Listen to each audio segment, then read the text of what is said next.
Mari kita mulai dengan pendahuluan tentang Kitab Wahyu. Kitab Wahyu yang terpenting adalah ayat ke-1. Bunyinya demikian, inilah wahyu Yesus Kristus yang dikaruniakan Allah kepadanya supaya ditunjukkannya kepada hamba-hambanya apa yang harus segera terjadi. Dan oleh malaikatnya yang diutusnya, ia telah menyatakannya kepada hambanya Yohanes. Perhatikan kalimat pertama, inilah wahyu Yesus Kristus. Kitab Wahyu bukan tentang antikristus, yang terutama bukan tentang setan, iblis, bukan tentang kejadian-kejadian, fenomena-fenomena alam, bukan tentang semuanya itu, bahkan tentang surga dan neraka juga bukan yang terutama. Yang terutama hanya satu, simple saja. Menurut orang Kitab Wahyu susah? Tidak, sangat mudah. Inilah wahyu Yesus Kristus. Orang yang membaca kitab ini harus semakin dekat sama Tuhan, bukan semakin bingung dengan penafsiran. Orang yang membaca kitab Wahyu dan merenungkan firman-Nya harus semakin menjadikan Yesus Tuhan bagi dia setiap hari dalam segala keputusannya. Kalau kita membaca kitab ini dan menyelidiki kebenaran dengan hati yang benar, kita pasti menemukan Tuhan. Ada beberapa versi tentang pengangkatan gereja Tuhan di akhir zaman sebelum kedatangan Tuhan Yesus yang kedua kali. Versi yang pertama namanya pre-tribulasi, atau kita percaya bahwa gereja Tuhan akan diangkat sebelum dimunculkannya masa antikristus. Ada pula yang percaya dengan mid-tribulasi, atau mempercayai bahwa gereja Tuhan akan mengalami separuh masa antikristus, yaitu 3,5 tahun dari 7 tahun tersebut, lalu akan terjadi pengangkatan. Ada pula yang percaya dengan post-tribulasi, atau kita mengalami sepenuhnya 7 tahun, masa-masa yang sangat neraka sekali di atas muka bumi sebelum kedatangan Tuhan yang kedua kali. Gereja Mount Sharon percaya pre-tribulasi, karena kami yakin pasti ada perbedaan antara orang benar dengan orang fasik. Tuhan adil bagi orang-orang yang sungguh-sungguh hidup setiap hari dalam takut akan Tuhan di akhir zaman ini. Mereka yang hidup dalam kebenaran pasti akan diluputkan. Bukan karena takut aniaya, karena aniaya sudah terjadi hari ini juga. Di sini, di sana, orang-orang yang mengalami tekanan, bahkan sengsara, menderita, disiksa, tidak sedikit di dunia. Bahkan juga banyak yang telah menjadi martir bagi Kristus di mana-mana. Tapi saya yakin Tuhan itu adil bagi kita yang hidup di dalam Tuhan hari ini. Nah, andai kata ternyata yang terjadi dalam mid-tribulasi juga nggak apa-apa, pasti kasih karunia Tuhan cukup bagi kita. Kalau kita harus mengalami 3,5 tahun masa-masa antikristus. Kalau kita setia dalam perkara kecil, pasti diberi perkara besar. Dan ketika dibutuhkan pertolongan Tuhan, kalau kita setia sekarang, kita pasti akan diberi kekuatan lebih saat itu. Bahkan kalau post-tribulasi yang terjadi juga nggak apa-apa. Jadi kita nggak perlu berdebat.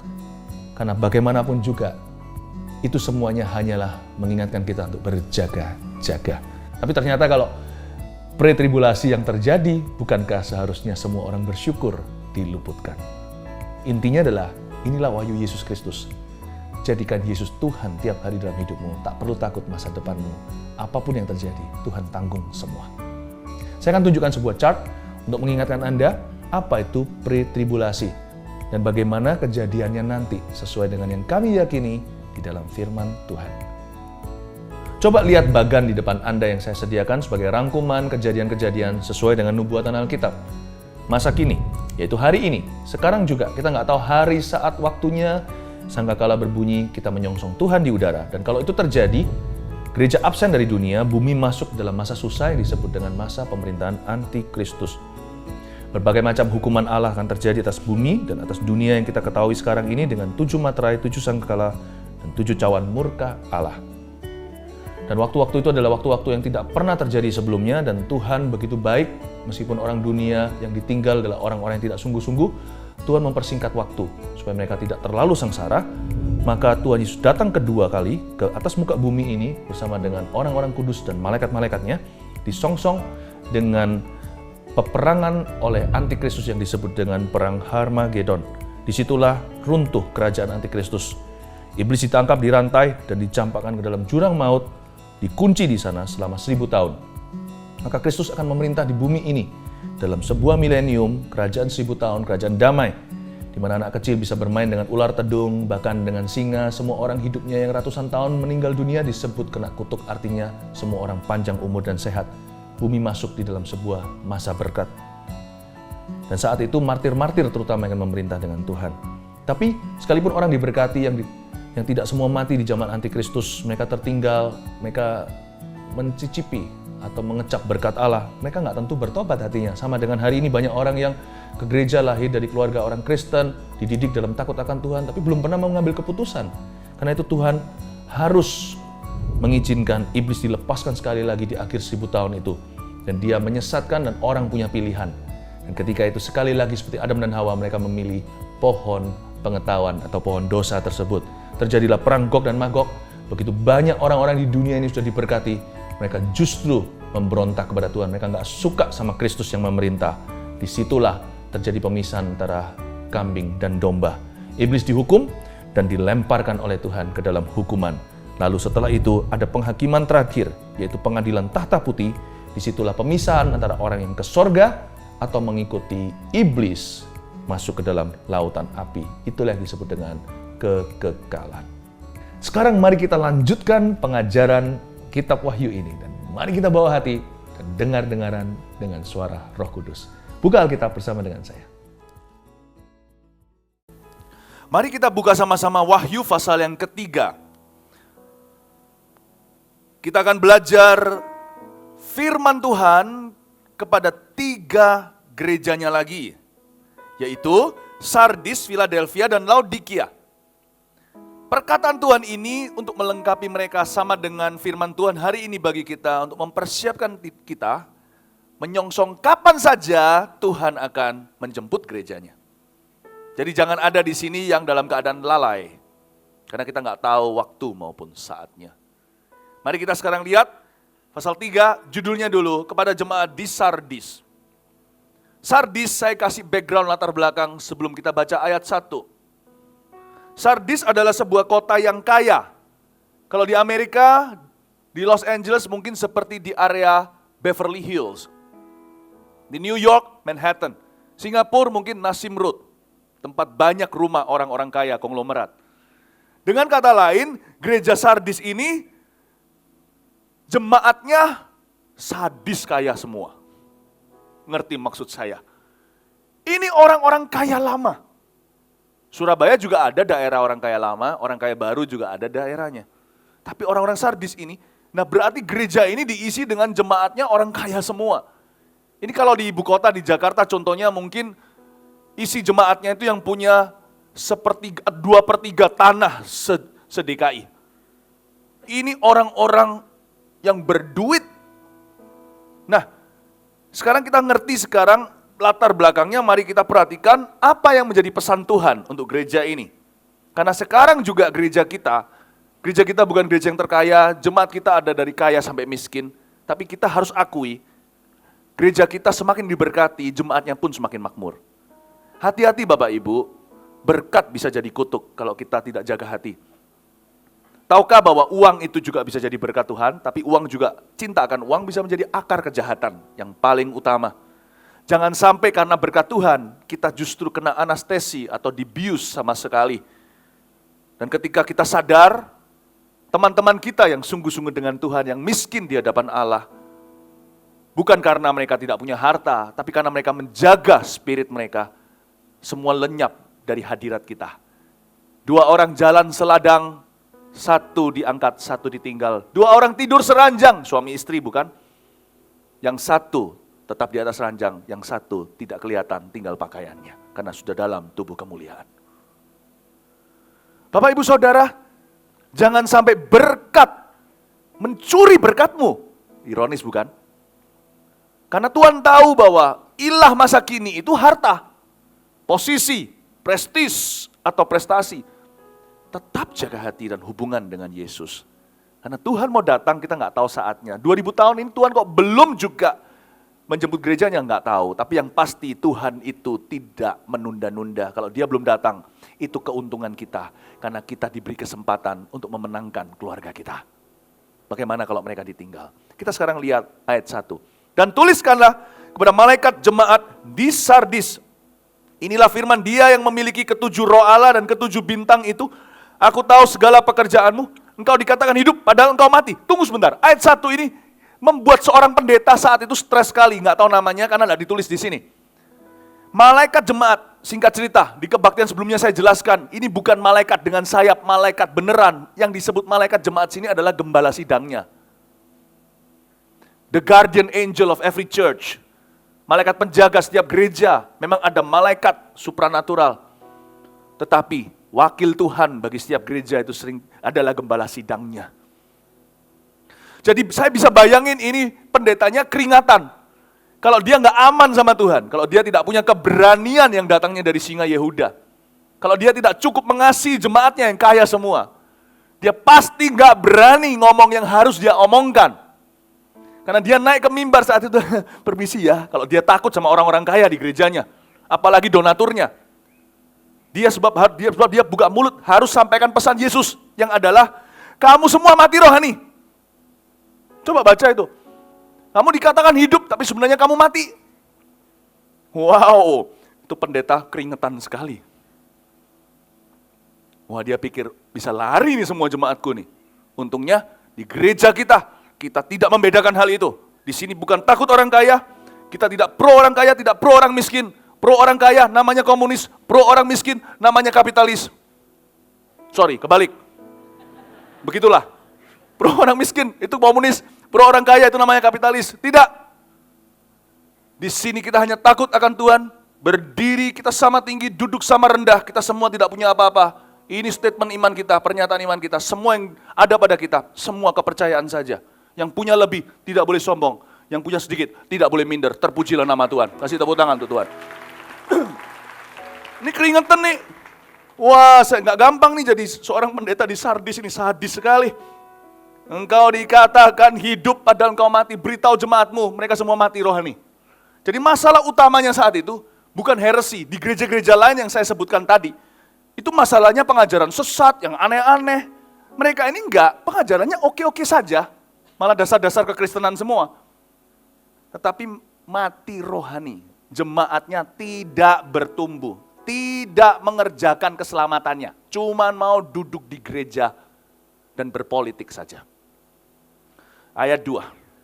Bangunlah dan kuatkanlah apa yang masih tinggal, yang sudah hampir mati. Sebab tidak satu pun dari pekerjaanmu, aku dapat disempurna di hadapan Allahku. Perhatikan kata-kata Yesus lewat yang diwahyukan kepada Yohanes, yang disampaikan kepada gembala jemaat, malaikat jemaat, lalu akhirnya dibacakan kepada jemaatnya, setiap orang di dalam gereja. Tuhan berkata, bangun dan kuatkan apa yang masih tinggal. Ketika terjadi sebuah gempa bumi, biasanya kalau kuat sekali, maka roboh semua bangunan, bukan? Yang Anda lihat sisanya adalah fondasi. Nah, Tuhan bilang gini, aku nggak mau terlalu muluk-muluk lah visi gereja ini. Orang kaya semua kan. Dan ini relevan buat kita loh, karena kita, kalau kerja kita itu jujur dan benar, pasti kita semakin hari semakin kaya. Karena itu Alkitab mengatakan, jikalau harta bertambah di rumahmu, janganlah hatimu melekat padanya. Nah, ketika materialisme ini sudah mencekam, Tuhan bilang gini, aku nggak mau macam-macam. Bangunlah, kuatkan apa yang masih tinggal. Tuhan otak-atik fondasi atau dasar. Tuhan bilang gini loh, wong dasar-dasar kekristenan aja, kalian belum becus, kata Tuhan. Coba ya, biasanya kalau orang miskin harta datang ke gereja, disuruh ikut kelas dasar kekristenan, mau semua. Tapi biasanya orang kalau kaya secara harta, ini saya tidak diskriminasi atau tidak bias, tapi biasanya memang ini sudah rahasia umum, susah untuk ikut seperti di Mawar Siaran namanya My Spiritual Journey. Nggak ada waktu kayak, kalau bisa, saya bisa seperti mau imigrasi ke Kanada atau Amerika atau Australia. Saya nggak usah lewati semuanya kerja bakti. Kalau bisa saya investasi, beli rumah MM-an, langsung saya bisa dapatkan green card atau mendapatkan permanent resident. Kira-kira mereka juga, kita bisa menerapkan yang sama ke gereja. Gua datang, gua bangunin satu bangunan, udahlah nggak usah ikut MSJ-an. Langsung NIJ-nya mana? Nomor induk jemaat. Saya harap Jemaat Mawar Sharon, saya serukan, dengungkan. Jangan di-bypass. Semua orang tetap harus dari bawah. Presiden kalau masuk ke gereja ini juga harus ikut MSJ. Katakan amin dong. Saya rasa itu bukan keras kok, saya rasa itu adil. Dan Tuhan cinta itu. Ya, kita bukan cing orang-orang kaya atau orang miskin. No. Kita tegakkan raja di atas segala raja. Kita semua hanyalah hamba. Praise the Lord. Kuatkan apa yang masih tinggal. Tuhan berkata seperti ini. Semua ikut MSJ. Sudah ikut MSJ belum? Sudah, puji Tuhan. Semua ikut dasar-dasar kekristenan. Tuhan bilang gitu, kuatkan yang masih tinggal. Jangan compang-camping dasarnya. Tuhan beritahu itu sebenarnya teguran buat pendetanya. Diberitahu, jangan pilih kasih, jangan pandang buluh. Semua harus ikuti dasar-dasar yang kuat. Karena Tuhan mengerti di akhir zaman goncangannya hebat. Kalau dasar kita tidak kuat, kita akan membangun rumah di atas pasir. Harta itu bisa datang dan pergi loh Bapak Ibu. Saya melihat sering sekali sebagai pendeta, orang kaya jadi miskin, orang miskin bisa kaya mendadak semalam. Jadi dasar kita nggak boleh harta. Dasar kita harus iman dan pengetahuan yang benar akan Kristus. Dan semua orang kaya miskin perlu itu. Saya katakan ini bukan sebagai hukum Taurat, harus dilakukan. Tapi sebagai sebuah hak yang istimewa buat setiap orang bisa mengenal Tuhan dari bawah. Amin Bapak Ibu Saudara. Lalu dikatakan di sini, sebab tidak satu pun dari pekerjaanmu aku dapati sempurna. Tuhan beritahu lewat pendetanya, suruh beritahu kepada semua majelisnya, kepada semua anggota jemaatnya, termasuk semua orang dari kalangan apapun, bahwa pekerjaanmu belum sempurna. Dan Tuhan tahu 100% jemaat Sardis kaya semua. Tuhan bilang gini, pekerjaanmu belum sempurna. Mereka mungkin bisa bela diri, kalau belum sempurna, kenapa kami kaya raya? Tuhan bilang, biasanya orang kaya itu kurang dalam 3 hal. Catat baik-baik. Catat ini untuk Anda. Karena sekarang mungkin ada di sini merasa dirinya nggak punya harta. Anda setelah kalau ikut Tuhan baik-baik, saya yakin termasuk kalau Anda ikut Tuhan di gereja ini, Allah pasti akan memberkati. Saya percaya orang yang rajin itu tangannya diberkati oleh Tuhan. Jadi suatu hari, kalau di sini akan ada orang kaya baru bermunculan, jangan lupa 3 hal ini ya.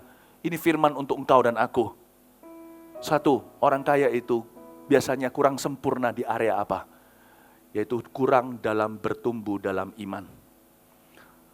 What is missing? Apa yang missing dalam kehidupan orang kaya? Biasanya mereka kurang bertumbuh dalam iman. Mereka kurang bertumbuh dalam iman. Karena imannya biasanya tidak terlalu diusahakan, dipupuk. Karena hidup nyaman. Yang kedua, orang kaya biasanya kurang dalam hal apa? Yang membuat Tuhan mengatakan pekerjaanmu belum sempurna di mataku, sekalipun engkau kaya dan berhasil karirmu. Biasanya kurang dalam penginjilan. Karena kebiasaan orang kalau punya duit, kalau kita nanti pegang sendiri uang kita baru tahu. Berarti kita punya banyak pesuruh. Tak terkecuali menginjil pun suruh orang lain. Bayar pendeta gampang, yang gampang dibayar. Yang nggak bisa dibeli dengan harta sedunia. Kalau orang tuh punya kekuatan biasanya beli. Penginjilan biasanya memalukan. Mereka perlu mempertahankan sesuatu, tapi Tuhan berkata ada hal-hal tertentu nggak bisa delegasikan. Itulah sebabnya kalau jika ada orang kaya yang katakan papanya masih belum dalam Tuhan, mau diundang 1001 pendeta pun papanya tidak akan kenal Tuhan, sampai anaknya taat sama Tuhan, yaitu si kaya itu, baru papanya akan menerima. Tuhan itu tidak serahkan kuncinya. Ada hal-hal tertentu, by the way, tidak bisa dibeli dengan uang, seperti ketaatan. Orang kaya biasanya kurang di dalam hal penginjilan. Yang ketiga, orang kaya biasanya kurang di dalam hal compassionate service atau pekerjaan belas kasih. Karena banyak orang bisa lakukan. Uang tidak termasuk, kita bisa kasih berapa miliar sebagai dana sosial atau dana amal, tetap di mata Tuhan ada satu yang kurang. Jual seluruh hartamu ikut aku itu bukan berarti disuruh bangkrut, disuruh kukut, bukan. Jual seluruh harta itu kadang-kadang yang perlu jalan itu bukan dolarnya yang ada kakinya, tapi yang punya dolar kakinya harus jalan. Tuhan, ayat itu saya kasih sedikit pencerahan. Ayat itu bukan berarti Tuhan suruh tutup semua bisnis orang kaya itu. Tuhan beritahu, sekarang waktunya tutup tokomu, turun tangan sendiri, mission trip sana. Gitulah kira-kira. Tapi orang kaya itu berkata, nggak bisa, nggak mau. Saya cuma mau kalau uangku yang jalan. Karena kita punya filosofi di dalam dunia bisnis adalah uang yang bekerja untuk kami. Dan kami telah membuktikan diri bahwa uang kami berhasil bekerja untuk kami. Makanya itu kami berhasil dan kaya raya. Dan Tuhan berkata tidak, jual semuanya. Tutup sekarang, kamu turun tangan sendiri. Suapi itu orang-orang tua di panti jompo dengan tanganmu. Dan itu bukan kau lakukan demi pencitraan, seperti orang yang mau dipilih jadi wakil rakyat. Lakukan itu dengan tulus, bukan sebagai karir, bukan pencitraan diri, bukan untuk popularitas. Biasanya orang kalau punya, kalau masuk politik dan sebagainya, baru kelihatan turun tangan semuanya, sisihkan lengan, belusukan. Be careful. God sees you. Because you were once poor. And you will one day be poor again. Karena suatu dulu engkau miskin, suatu hari engkau akan miskin lagi. Kok bisa? Waktu nanti mau mati, Anda hanya berapa kali berapa saja di tanah, Anda tidak punya apa-apa. Bawalah upah ke sorga, bukan harta yang bisa dimakan ngengak di dunia ini. Amin Bapak Ibu. Wow, ini gak gampang. Saya kok bahkan gini aja stres, tahu gak? Karena kalau gak hati-hati dikiranya saya ini ngecing gitu loh. Enggak, saya suruh khotbahkan Wahyu 3 ini aja gak gampang. Apalagi pendeta itu yang 100% jemaatnya mati rohani semuanya. Bayangin. Coba kita lihat sekarang ayat yang keberapa? 3. Karena itu ingatlah bagaimana engkau telah menerima dan mendengarnya. Turutilah itu dan bertobatlah, karena jika engkau tidak berjaga-jaga, aku akan datang seperti pencuri dan engkau tidak tahu pada waktu manakah aku tiba-tiba datang kepadamu.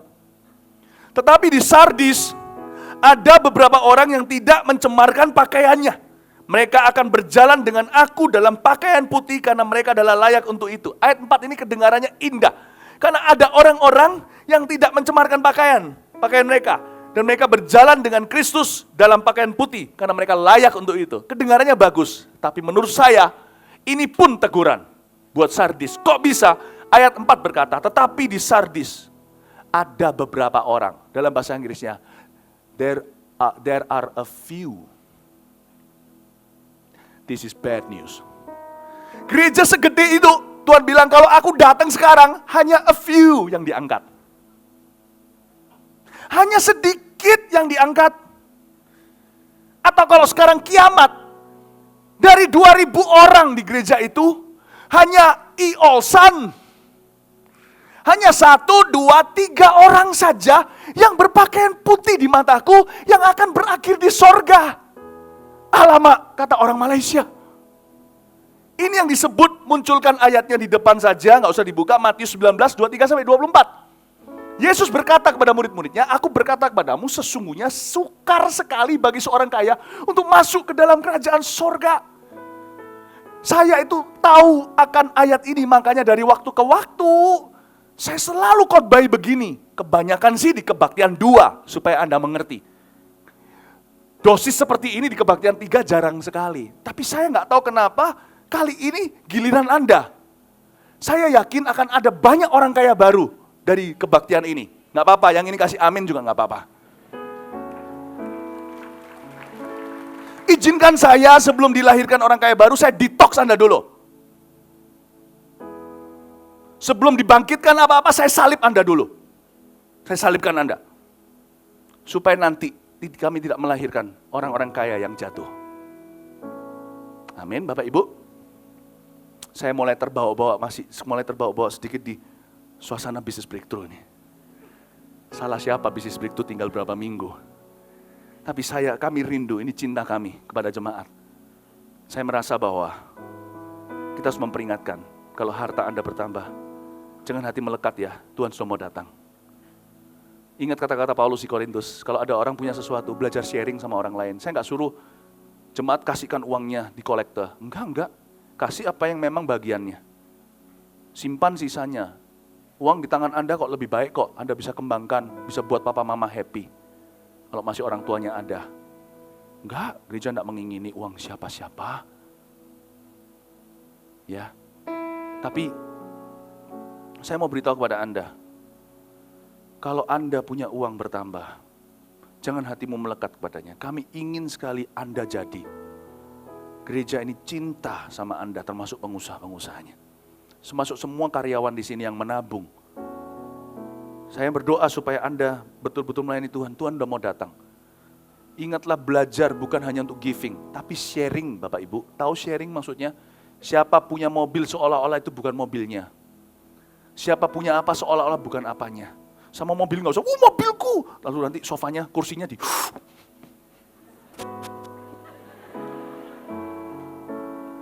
Satu mobil itu berapa tahun lagi juga harus ganti.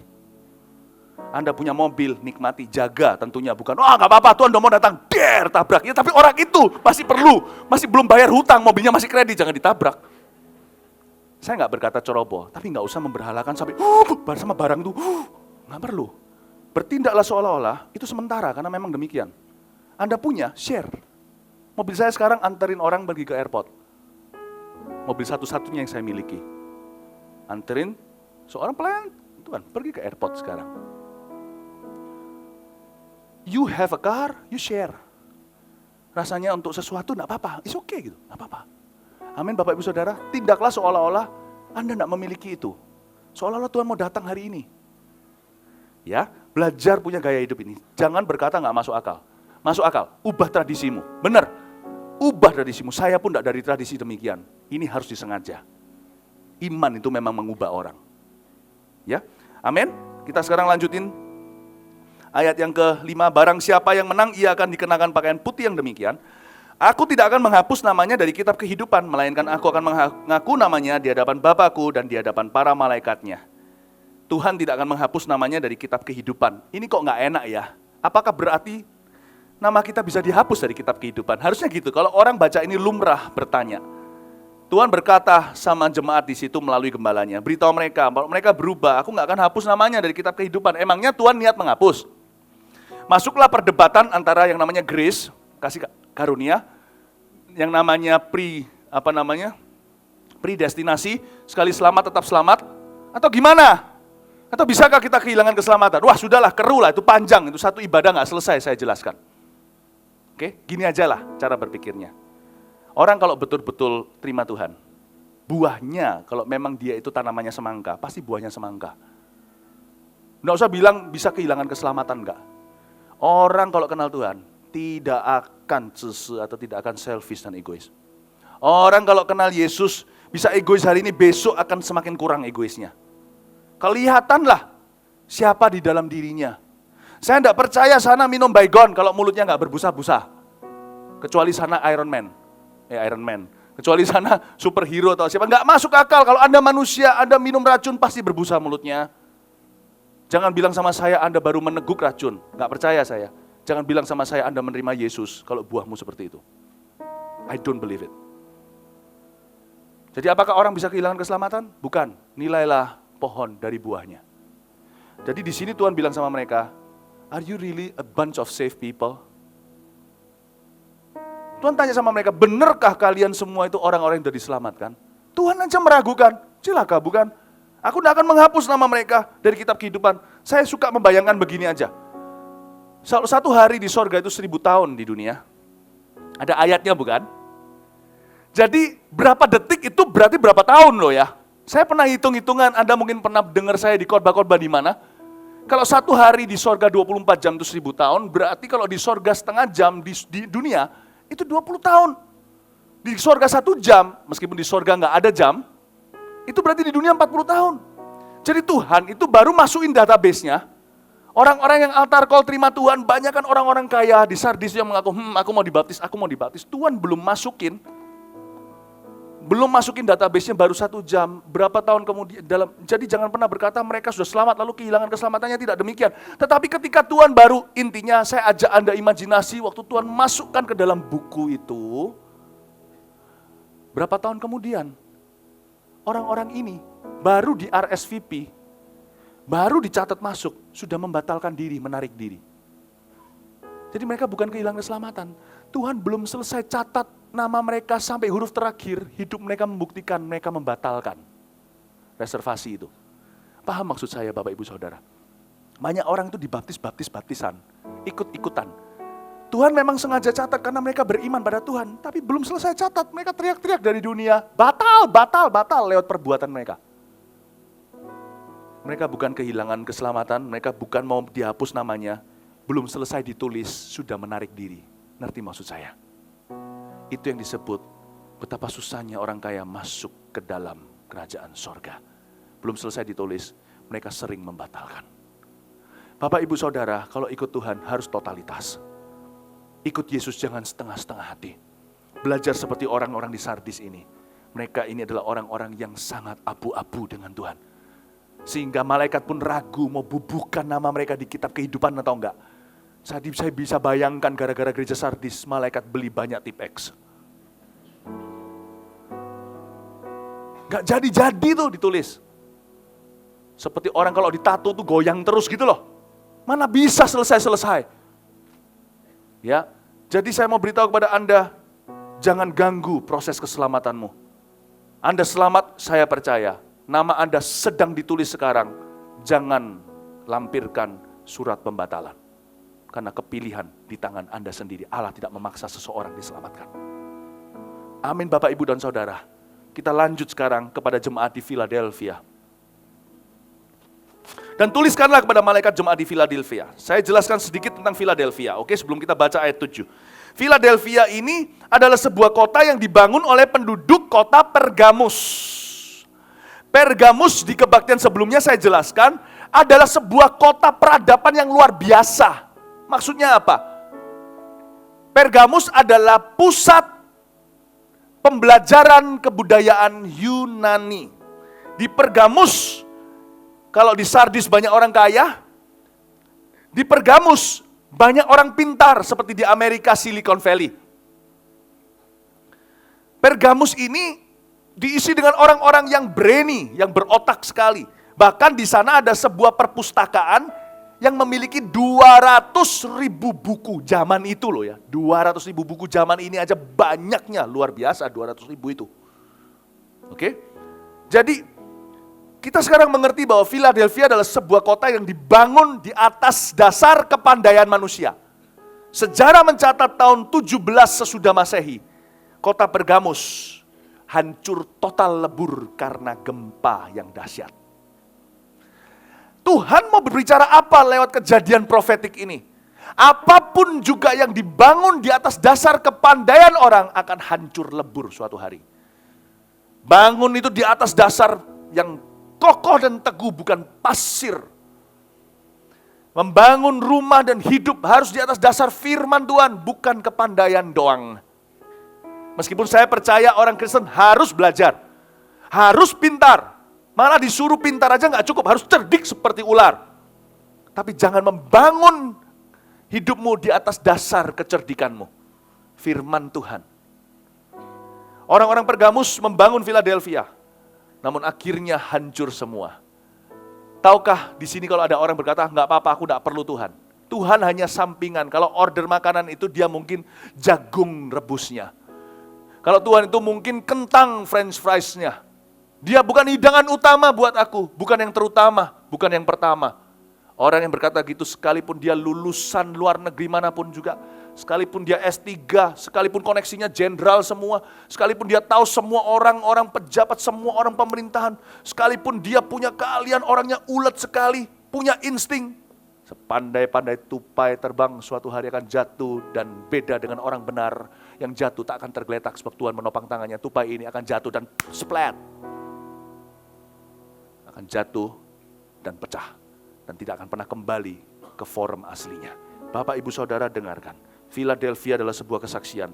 Apapun yang dibangun di atas dasar kepandaian saja akan hancur. Mazmur 127. Jikalau bukan Tuhan yang membangun rumah, sia-sialah arsitektur manapun juga yang paling canggih dan hebat juara dunia pun, sia-sialah engkau akan membangunnya. Ayat yang ke-7, dan tuliskanlah kepada malaikat jemaat di Philadelphia, inilah firman dari yang kudus, yang benar, yang memegang kunci Daud. Kenapa begitu? Karena kuncinya terletak pada Daud. Kuncinya terletak pada Kristus yang pegang kunci Daud, bukan kepandaian kita. Apabila ia membuka, tidak ada yang dapat menutup. Apabila ia menutup, tidak ada yang dapat membuka. Siapapun kita, sekaya atau sepandai apapun, sepinter apapun IQ kita, setinggi apapun, remember, ingatlah setinggi-tinggi IQ-mu dan IQ-ku masih ada yang lebih tinggi, namanya Maha Tinggi. Dan dia punya satu sifat yang tidak bisa ditantang, namanya berdaulat. Tahu lagu ini enggak? Bila kau yang membuka pintu, tak ada satupun yang dapat menutupnya. Bila kau yang Gimana lagunya saya jadi lupa. Membuka pintu. Sekali lagi buka terus.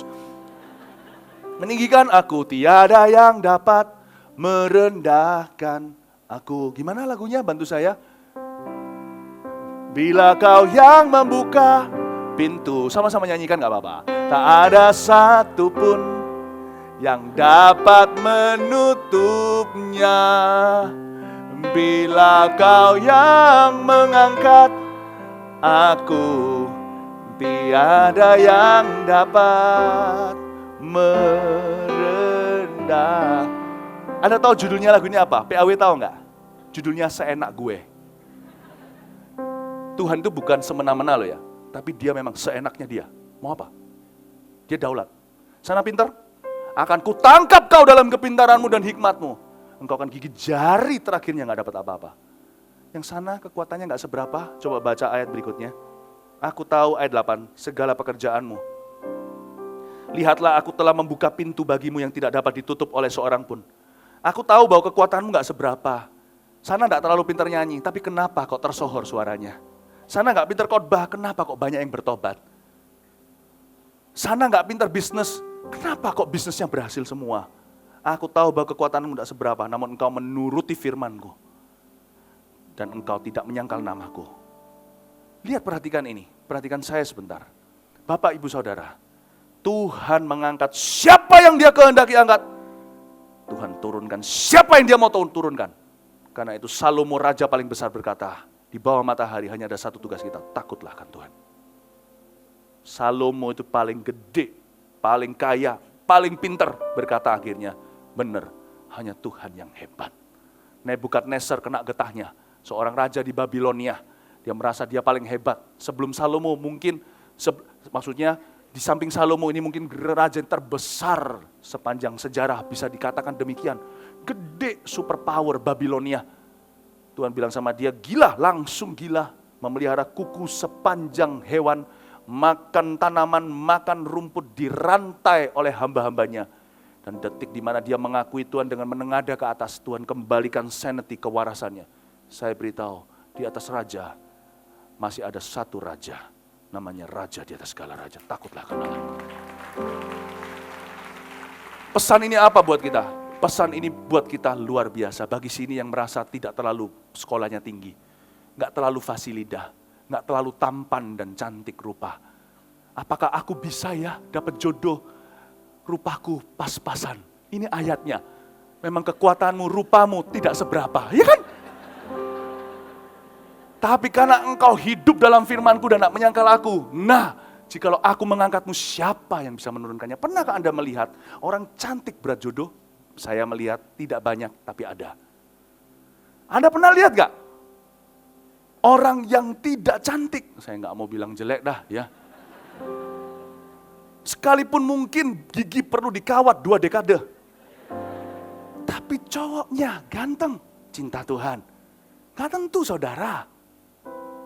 Tuhan bilang memang parasmu gak seberapa. Kalau aku mau kasih jodoh mau apa? Sana cantik, kalau aku buat batal semuanya gimana? Semua up to me. Makanya Tuhan berkata, aku berbelas kasihan pada siapa yang ku berbelas kasihan. Aku memberi rahmat pada siapa yang ku beri rahmat. Aku turunkan siapa yang ku turunkan. Takutlah akan Tuhan. Oh my goodness, God is sovereign. Belajar satu hal dari wahyu-wahyu bukan hanya tentang antikristus. Kita belajar kenal Kristus lebih dalam, lebih baik, lebih dekat lagi. Jesus is a sovereign God. Tahu sovereign artinya daulat. Tidak punya penasihat. Gembala sidang aja punya penasihat. Hanya satu yang tidak punya penasihat. Allah, tidak ada yang bisa nasihati. Kalau saya jadi Anda, saya akan dekati dia dengan takut dan gentar. Dan saya tidak akan minder kalau saya tidak punya banyak ini dan itu. Tidak punya modal, bukan lahir dari keluarga kaya. So what? Tuhan dalam bisnis, Tuhan itu serius. Kalau Tuhan serius dengan saya, dia bisa angkat saya tanpa modal. 5 roti 2 ikan aja cukup untuk membuat saya menjadi kaliber ribuan. Kenapa? Kenapa Pak? Semaput, siapa Pak? Minta tim yang ada ya, bantu. Oke, it's okay ya. Bisa mungkin ada, can you please help check. Ada dokter yang ada. Thank you. Di sini di gereja kita ada banyak dokter-dokter, tenang aja ya. Semoga bukan karena suara saya terlalu keras ada yang pingsan ya. Mari kita doa. Tuhan Yesus, aku tidak tahu apa yang terjadi di sana, tapi saya harus selesaikan tugas saya di sini.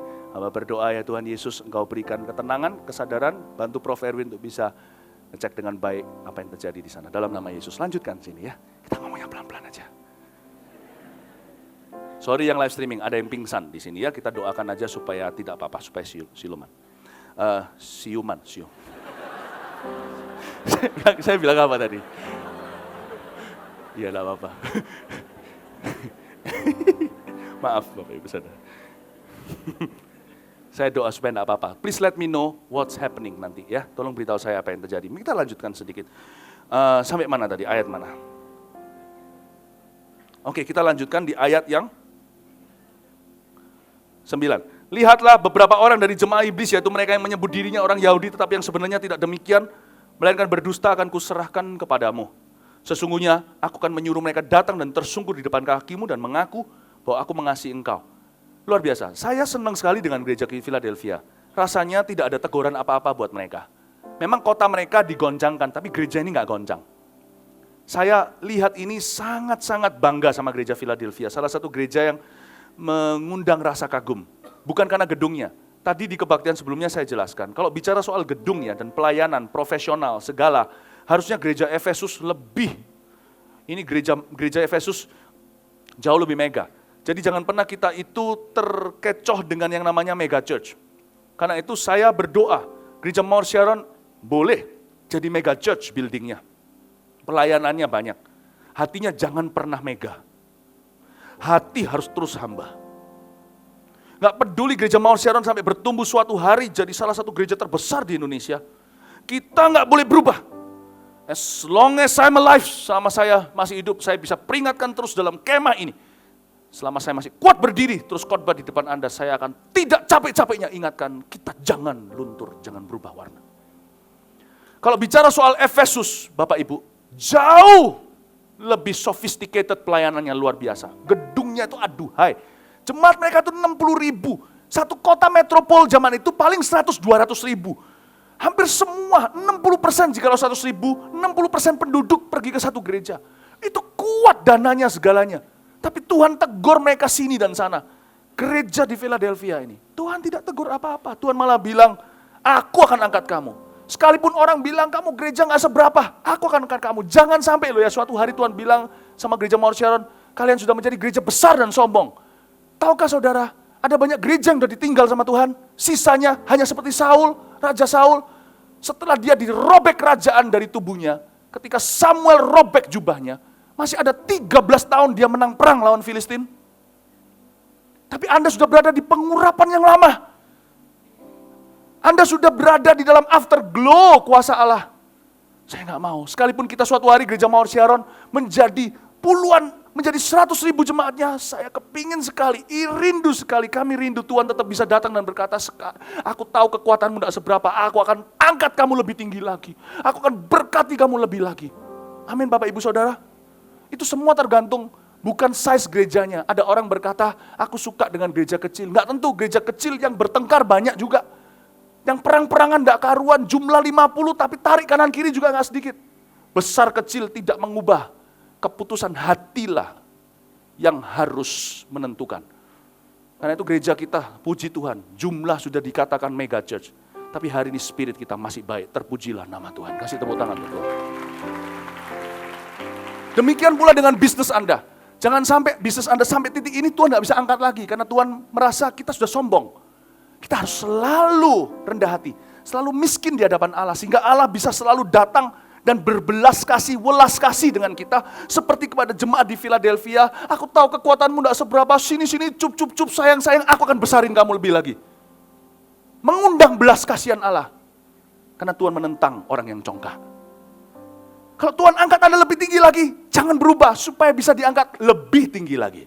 Amin Bapak Ibu dan Saudara. Belajar dari jemaat Philadelphia. Dan Tuhan begitu sayang sama mereka, hingga Tuhan berkata sama mereka, musuhmu pun akan kusuruh sujud di kakimu mengaku bahwa aku mengasihi engkau. Amsal 16 ayat 7 berkata demikian. Ini janji Tuhan buat orang benar.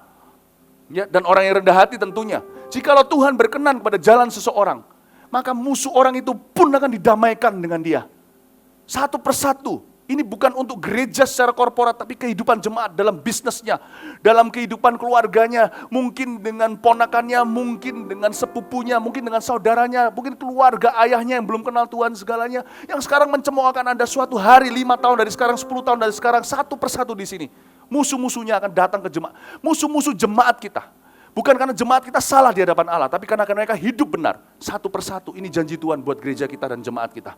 Satu persatu musuh Anda akan datang bersujud di depan Anda dan mengaku, betul aku kagum dengan imanmu. Kamu memang orang-orang yang dicintai sama Tuhan. Dalam pekerjaan Anda juga, satu persatu orang yang memusuhi Anda akan datang dan mengaku, Tuhan yang membelamu. Amin Bapak Ibu. Tapi kita harus pelihara ini sama-sama. Sekalipun gereja kita besar, kita harus pelihara orang per orang. Khotbah saya ini harus dipilah-pilah hingga per orang bagiannya. Jangan hanya terbang dari telinga kiri keluar telinga kanan. Terapkan apa yang saya sampaikan ini spirit. Apa yang saya sampaikan ini minum dari the brook of the Holy Spirit. Dari yang namanya sumber air yang sama. Anda minum dari satu gembala, dari satu penggembalaan. Tapi masing-masing yang dahaga akan mengalami pengurapan masing-masing. Amin Bapak Ibu. Tuhan berkata sama jemaat di Philadelphia, satu-satu jemaatnya akan kubela dalam bisnis mereka, dalam keluarga mereka. Satu persatu di antara mereka akan mengalami pembelaan Tuhan. Musuh mereka akan satu-satu tersungkur di depan mereka. Kita lihat berikutnya. Karena engkau menuruti firman-Ku untuk tekun menantikan aku, maka aku pun akan melindungi engkau dari hari pencobaan yang akan datang dari atas seluruh dunia. Untuk mencobai mereka yang diam di bumi. Aku datang segera. Peganglah apa yang ada padamu supaya tidak seorang pun mengambil mahkotamu. Ayat 10 dan 11, Bapak, Ibu, dan Saudara. Saya tidak tahu apa yang terjadi di gempa bumi itu, jemaatnya diluputkan gimana saya tidak tahu. Saya masih kepingin menyelidikinya dan membuat sebuah riset. Tapi belum ada waktu untuk lakukan itu, jadi saya berikan prinsip rohaninya. Tuhan berkata bahwa gereja ini, kalau terjadi pengangkatan di zaman mereka, Tuhan berjanji seluruh jemaatnya akan diangkat. Ini satu gereja yang 100% jemaatnya. Kalau terjadi pengangkatan, tentunya belum. Hari ini Tuhan, sampai hari ini Tuhan tetap belum mengangkat gereja Tuhan. Tapi kalau terjadi, Tuhan bilang, karena gereja ini senantiasa berjaga-jaga, seluruh jemaatnya akan terangkat jika terjadi di zaman mereka. We long for such a church. Kalau Tuhan datang sekarang, tidak ada yang sisa di sini. Semoga bangkunya kosong semua, satpam. Amin Bapak Ibu Saudara. Ya. By the way, kalau terjadi pengangkatan besok, jangan telepon saya. Saya tidak ada. Kalau masih ada yang telepon, halo, oh iya, shalom, selamat siang, gereja Mawar Sharon, berarti resepsionisnya ditinggal.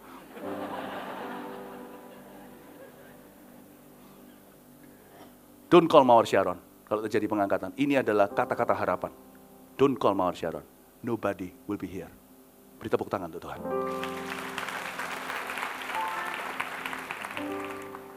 Ya, lanjutan ayat 12. Barang siapa menang, ia akan kujadikan soko guru di dalam bait suci Allahku. Dan ia tidak akan keluar lagi dari situ.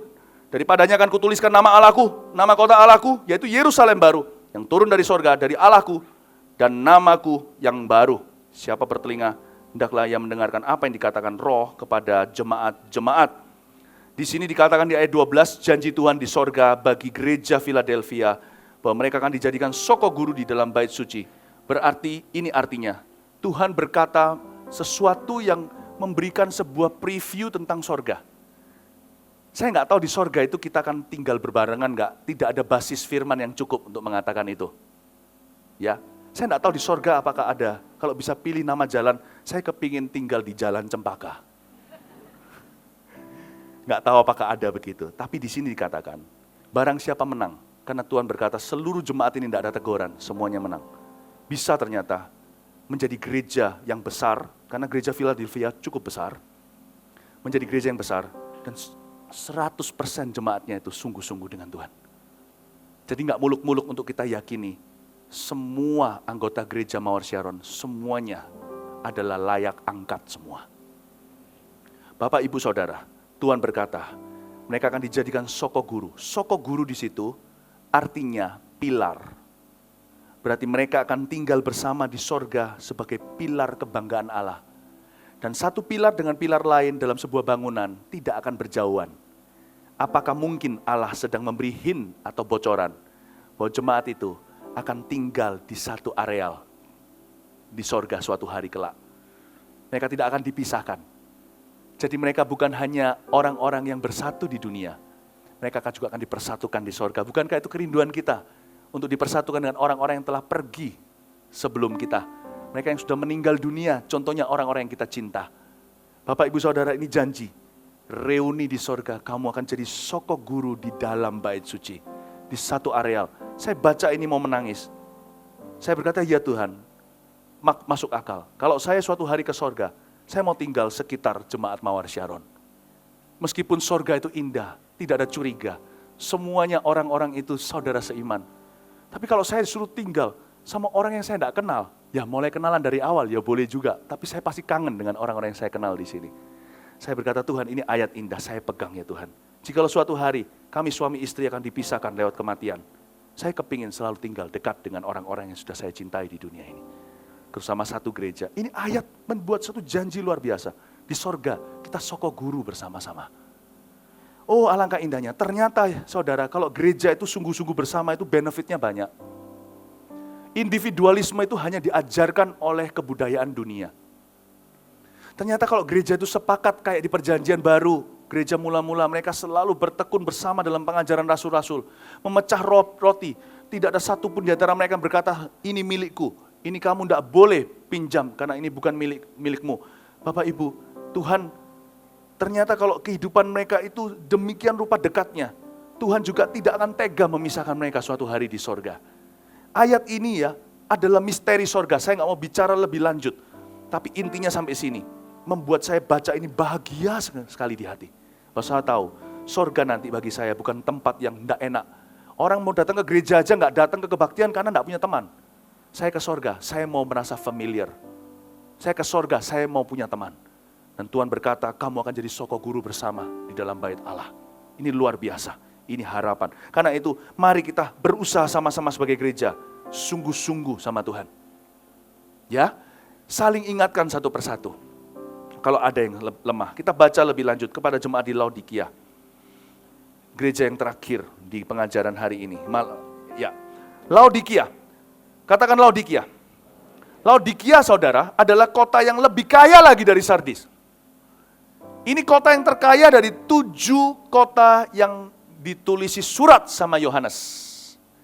Mereka kaya karena industri banking. Jadi dulu sudah ada bank. Mereka kaya juga karena pabrik wool. Dan juga ada sebuah sekolah medis di sana yang memproduksi pelumas mata.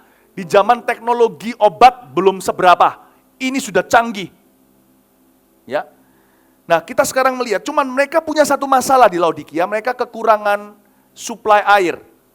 Mereka tidak punya sumber air di dalam kota itu, jadi mereka harus impor dari luar. Yang mereka lakukan, mereka membuat aqueduct, atau lewat pipa-pipa yang ada, di luar kota ada sumber air panas, mata air panas. Dan zaman itu orang Romawi suka rendam-rendam. Saya pernah pergi di Eropa waktu saya pelayanan di sana sebuah kota namanya Bath. Saya tanya kenapa namanya Bath. Karena di zaman Roma dulu, tempat itu memang tempat permandian. Bukan baptisan, mereka suka mandi.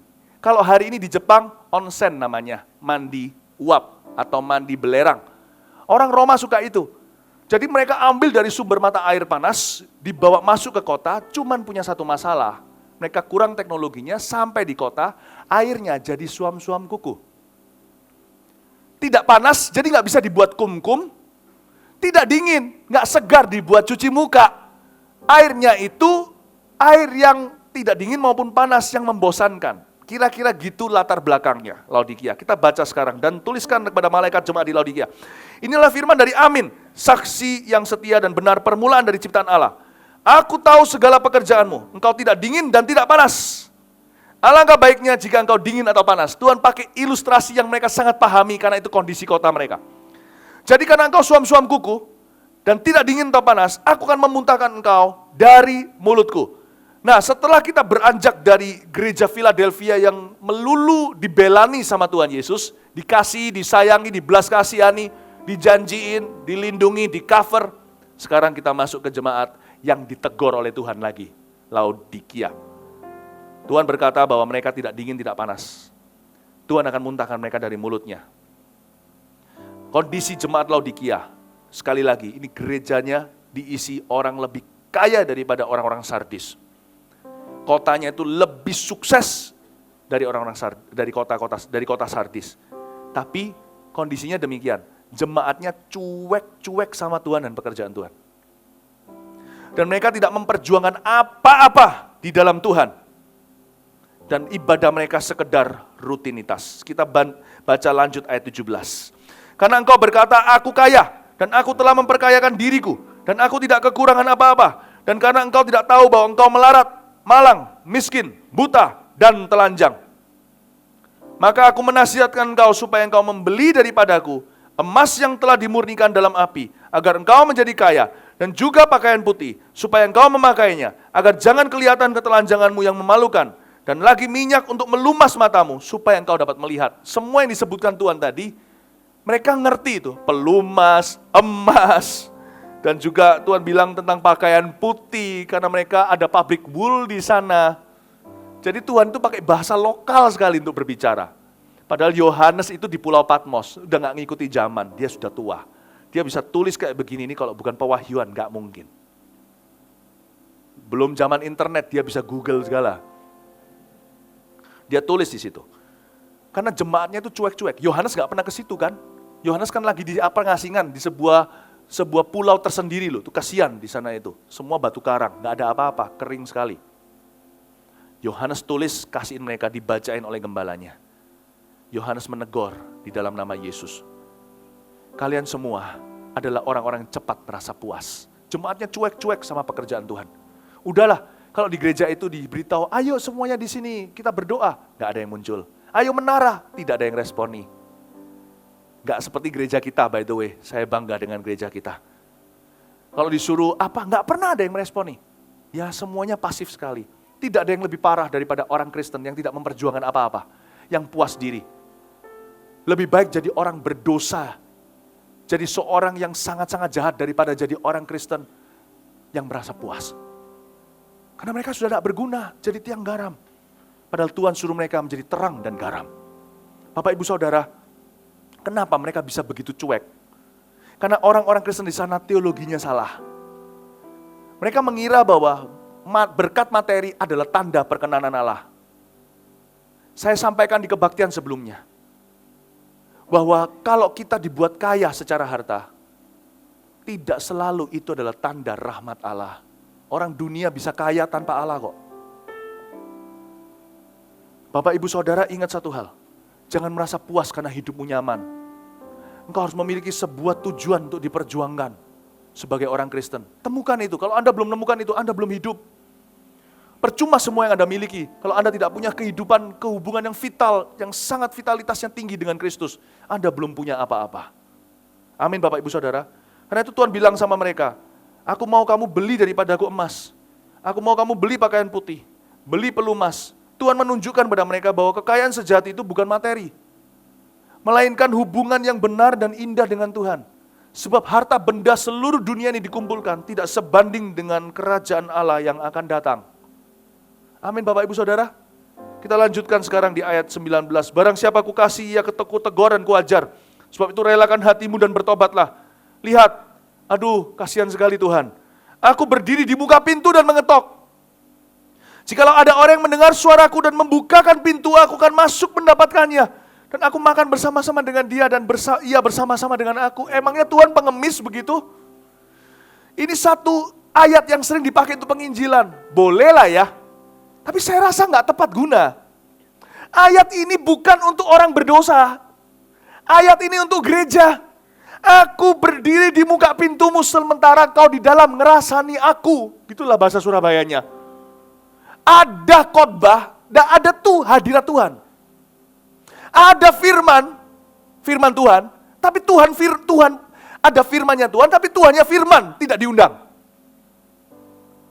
Ada pelayanan, tapi Tuhan dikunci di luar. Ini yang saya sebut dengan shutting God out of your life. Atau mengunci Kristus, mengunci Yesus di luar hidupmu.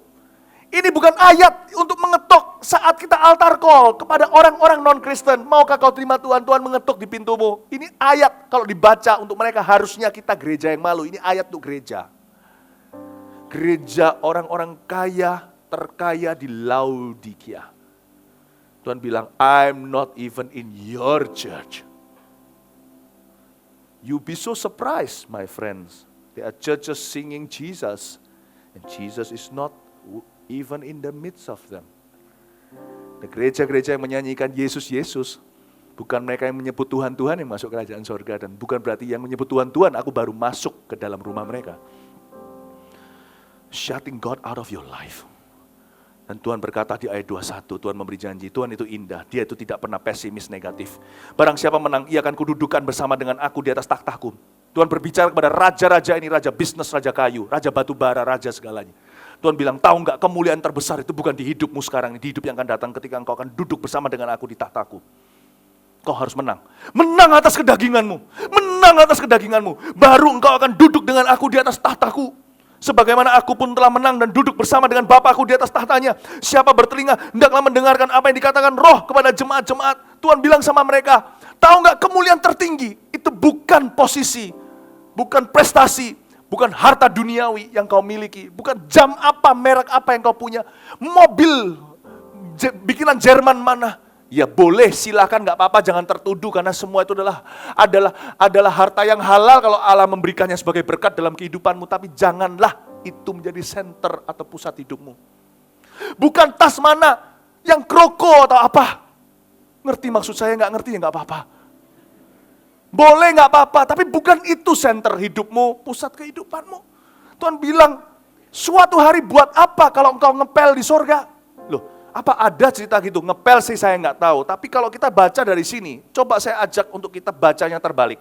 Lihat ayat 21 kembali. Barang siapa menang, ia akan kududukan bersama aku di atas tahtaku. Pertanyaannya, lah barang siapa kalah gimana? Dia nggak duduk di tahta, dia ngapain? Kalau yang menang disebut, yang kalah gimana? Saya baca deh dengan cara saya. Barang siapa kalah, ia akan ngepel di bawah kaki orang-orang yang duduk di atas tahtaku.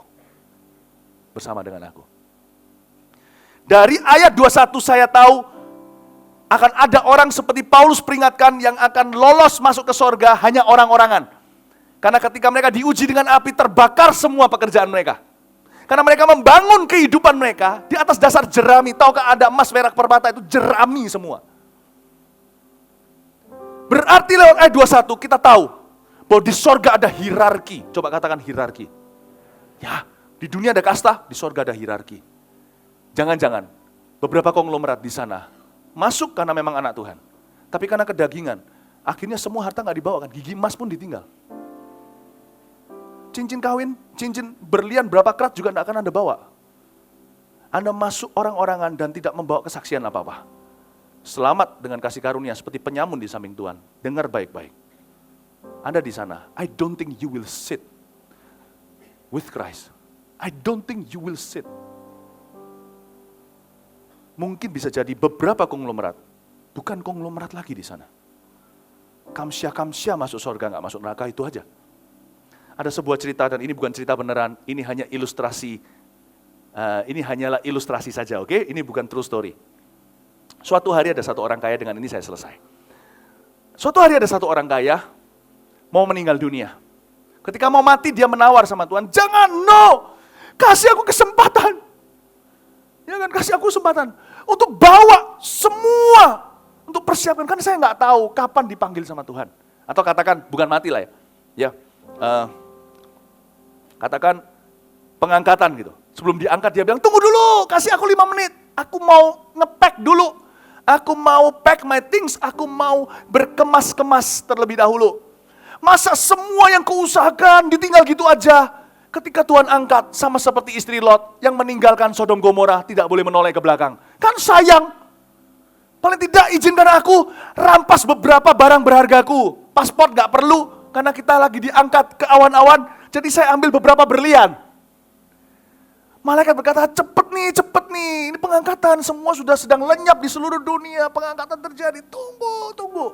Dia lari masuk, dia ambil kopernya yang baru, dia sayang dengan itu. Baru beli bulan lalu. Harganya mahal lagi, belasan juta satu koper. Dia buka kopernya. Dia masuk di balik lukisan yang besar itu. Ternyata ada berangkas. Ternyata dia simpan kilo-kiloan emas. Bukan 1 kilo batangan, 10 kilo sekalian. Dia ambil semua, dia nggak pikirkan baju. Karena dia bekerja seumur hidup. Buat apa ditinggal semuanya, ya kan? Dia masukin semua ke kopernya cukup kuat. Berkuintal-kuintal emas. Dia berkata, malaikat bantu aku angkat. Malaikat berkata, nggak tahu diri, sudah suruh tunggu, suruh jadi kuli. Malaikat ambil itu kopernya, diangkat dengan kuat, dia juga diangkat. Bertemu dengan Tuhan di udara. Semua orang masuk check-in ke sorga, satu-satu, nggak bawa apa-apa. Tapi dipuji Allah, satu-satu duduk di tata, satu-satu dapat gantinya di sana jauh lebih baik. Si orang ini masuk ketemu Petrus, pemegang kunci kerajaan sorga. Tukang kuncinya. Halo, kamu bawa apa? Apa itu? Nggak boleh bawa apa-apa.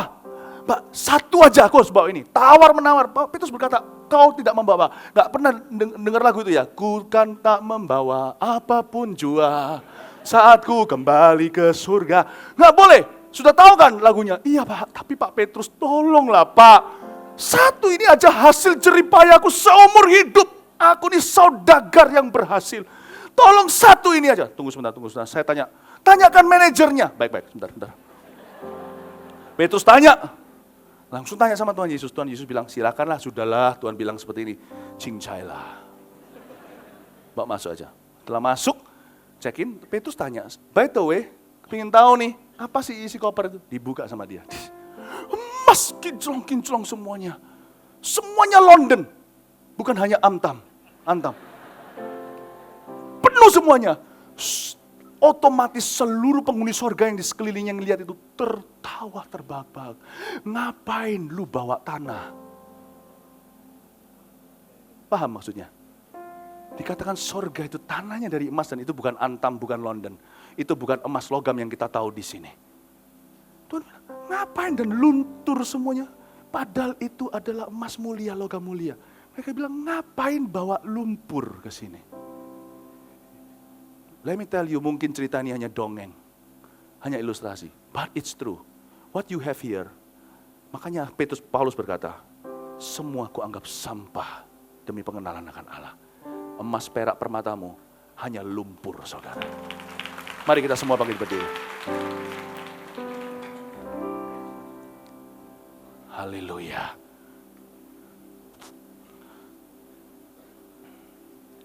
Saya nggak tahu kenapa di kebaktian ini khususnya saya terus bicara tentang ini. Karena memang bukankah 2 gereja dari 3 yang kita bahas hari ini semuanya adalah gereja-gereja yang diisi dengan full orang-orang kaya saja.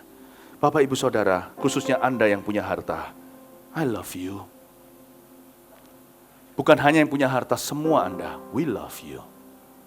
Mari kita layani Tuhan dengan hati.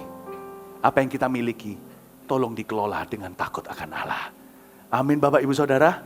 Ya, apa yang Anda bawa suatu hari kalau ke sorga? Jangan bawa tanah. Bawalah perbuatan baikmu. Jangan miskin bertumbuh imanmu. Jangan miskin juga di dalam penginjilan. Jangan miskin di dalam perbuatan-perbuatan belas kasihan. Itu yang Allah ingat selama-lamanya. Terima kasih ya Tuhan. Bisa nyanyi lagu itu enggak? Inilah yang ku punya, ku tak membawa apapun juga saat ku datang ke dunia. Ku tinggal semua pada akhirnya saat ku kembali ke surga. Ku tak membawa apapun juga saat ku datang ke dunia. Ku tinggal semua pada akhirnya saat ku kembali ke surga. Mari kita rendahkan hati, kosongkan dirimu. aku punya hati sebagai hamba yang mau taat dan setia padamu Bapa. Kemanapun ku bawa hati yang menyembah dalam roh dan kebenaran sampai. Katakan dengan rendah hati, mari kita kosongkan diri dan isi dengan Yesus. Inilah yang ku punya, hati sebagai hamba yang mau taat dan setia padamu Bapa. Kemanapun ku bawa hati yang menyembah dalam roh dan kebenaran sampai selamanya. Inilah yang ku punya, inilah yang ku punya, hati sebagai hamba yang mau taat dan setia padamu Bapa.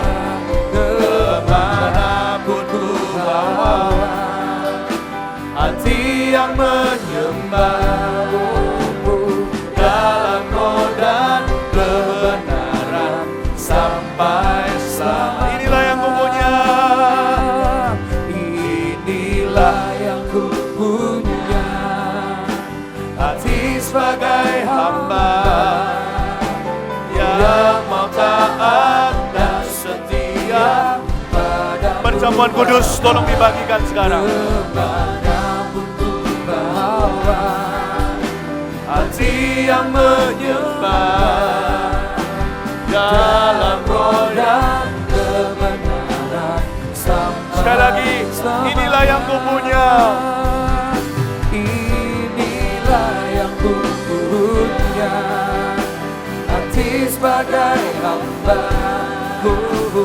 yang mau taat dan setia padamu Bapa. Kemanapun ku bawa hati yang menyembah dalam roh dan kebenaran sampai selamanya. Saya diingatkan ketika kemarin saya dan kedua putra saya, Jeremy dan Warren, sedang menonton basketball di televisi. Ada sebuah indoor court yang bagus sekali, terbuat dari kayu. Saya beritahu sama mereka, Papa dulu main di tempat seperti itu waktu di Kanada. Tiba-tiba anak saya, putra saya yang pertama berkata, mahal nggak buat seperti itu? Saya bilang, Jeremy, kita perlu beli tanahnya dulu kan, space-nya, tempatnya. Belum lagi kayunya semuanya. Anak nggak ngerti apa itu miliar. Saya bilang, itu mahal. Tiba-tiba nyeletuk anak saya yang punya visi menjadi pengusaha. Anak saya yang kecil, kalau ditanya dari kecil, mau jadi apa? Selalu bilangnya mau jadi pengusaha. Dan saya kira dia ikut-ikutan asal ngomong kayak anak kecil mau jadi pilot, presiden, segala. Ketika saya tanya lagi, nggak pernah ikut-ikutan. Temennya, saudaranya mau jadi apa? Dia nggak pernah, dia hanya bilang, saya mau jadi pengusaha. Suatu hari saya iseng, kamu jadi pengusaha apa? Mau jual rumah, maksudnya properti gitu, saya nggak ngerti. Saya bilang, ya baik, Warren, suatu hari kamu yang cari uang ya. Suatu hari itu lain-lain waktu. Waktu kemarin waktu saya lagi nonton sama-sama, tiba-tiba anak saya yang kecil itu yang punya visi jadi pengusaha itu nyeletuk. Dia berkata seperti ini, cari uang itu untuk Tuhan. Saya kaget. Saya tanya mamanya tadi ini, waktu tadi pulang kebaktian 2, apakah kamu ada ngajarin sama anak ngomong begitu? Enggak, cari uang untuk Tuhan. Lalu setelah itu saya bilang, wow bagus Warren. Kita ngobrol lagi. Anak saya yang putra saya yang pertama, Jeremy juga berkata, bagus. Lalu setelah itu ngobrol-ngobrol lagi, Jeremy berkata, Warren, ayo kita nabung yuk dari kecil yuk, supaya kita bisa bikin court seperti itu, karena kami bertiga suka main basket. Warren sekali lagi berkata, nabung itu untuk Tuhan. Saya mau nangis loh. Dari mulut seorang anak kecil, Tuhan bisa ingatkan kita, uang itu untuk apa? Saya tidak minta kolekte Anda, tapi hanya saya minta jiwa Anda untuk Tuhan. Uang aman di tangan Anda. Kasih untuk papa mama, bahagiakan kalau mereka masih ada. Untuk keluarga Anda, beri edukasi pendidikan lebih baik buat anak. Ditabung, bukan dibuat foya-foya. Tidak semuanya dimasukkan untuk persembahan, bukan? Tapi yang saya minta adalah jiwa Anda. Jemaat Mawar Sharon, Let's promise each other. Mari kita janji satu sama lain. Sampai kapanpun, sampai di antara kita tumbuh konglomerat-konglomerat baru pun, hati tetap harus melarat di hadapan Tuhan. Amin Bapak Ibu. Tuhan, hindarkan gereja ini menjadi gereja yang matre. Tak akan terjadi sampai Engkau datang, supaya tak ada satu pun ditinggal karena cinta akan uang. Mari kita angkat roti yang ada. Tubuh ini dipecahkan. Ya Tuhan, itu yang terpenting. Hidup kami bukan harta. Our life belong to you. Waktu kami mengambil ini, kami mau serahkan hidup kami kembali kepadamu. Terimalah, pakailah apa yang kami punya dan ada pada kami untuk kemuliaan Allah. Beri kami hikmat mengelola. Mari kita makan dalam nama Yesus.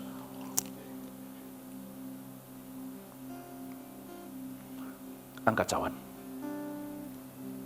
Seperti gereja Sardis, bukannya Tuhan menghapus nama yang sudah ditulis di kitab kehidupan. Tapi Tuhan belum sempat selesai mencatat, mereka mengundurkan diri. Padahal berapa menit saja di sorga itu berapa tahun membangkang sama Tuhan di dunia. Katakan setelah orang itu mencetuskan dibaptis, dia asal-asalan. Kami gak percaya ya Tuhan, kami bisa hilang keselamatan gitu saja. Tapi tolong Tuhan, kalau Engkau sedang mencatat nama beberapa jemaat di kitab kehidupan, aku berdoa catat saja, bubuhkan aja. Kami tahu jemaat kami. Kami tahu jemaat kami pasti sungguh-sungguh ingin mengikut-Mu. Kami selamat bukan karena perbuatan kami, karena iman kami bulat. Ya Tuhan, mengambil perjamuan ini kami mau mencetuskan padamu, hati jemaat ini bulat mengikut-Mu. Kami milik Yesus, darah ini mahal yang telah membeli kami. Tuhan, catat saja nama kami, jangan pernah terhapuskan. Catat saja, semua yang mendengarkan ini, catat saja.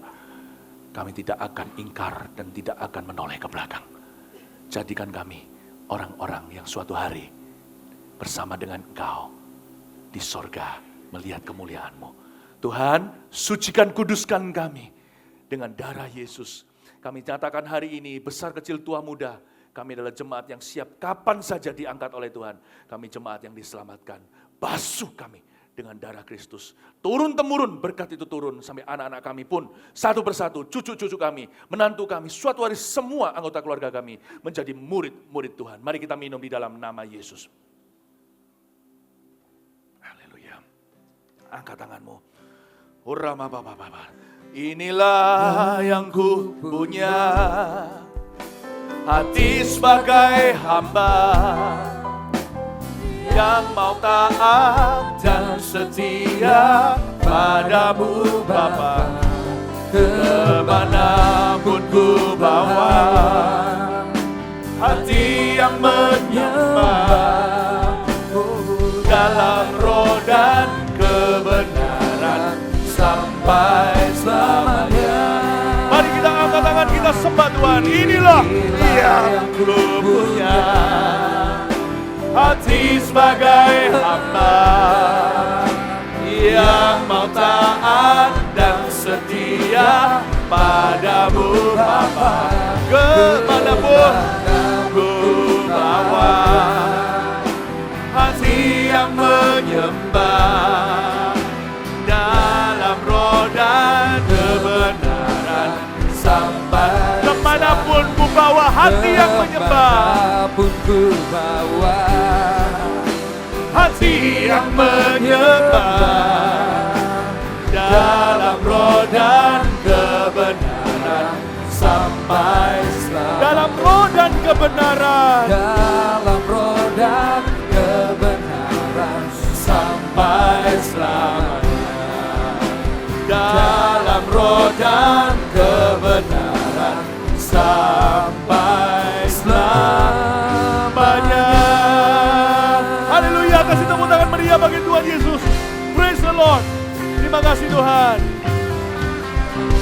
Terimalah urapan dari Tuhan. Kasih setia dari Allah Bapa.